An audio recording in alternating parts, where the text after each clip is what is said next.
পাবনার ঈশ্বরদীতে বিএনপির দুই গ্রুপের মধ্যে সংঘর্ষ, অফিস ভাঙচুর, মোটরসাইকেলে অগ্নিসংযোগের ঘটনা ঘটেছে। এ সময় পুলিশ সহ উভয় পক্ষের অন্তত ২৫ জন আহত হয়েছে।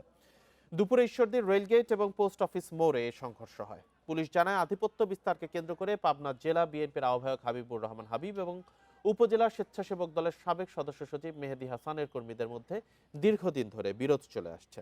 এ নিয়ে নেতাকর্মীদের মারধর, অফিস ভাঙচুর, লুটপাট সহ নানা অভিযোগ এনে সকালে দুই গ্রুপের পক্ষ সংবাদ সম্মেলন করে।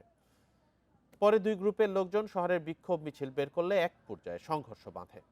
এ সময় কার্যালয়ে ভাঙচুর এবং ২৫ থেকে ২০টি মোটরসাইকেলে অগ্নিসংযোগ করা হয়। পরে পুলিশ এবং সেনাবাহিনীর সদস্যরা গিয়ে পরিস্থিতি নিয়ন্ত্রণে আনে। ঘটনার পর অতিরিক্ত পুলিশ মোতায়েন করা হয়েছে।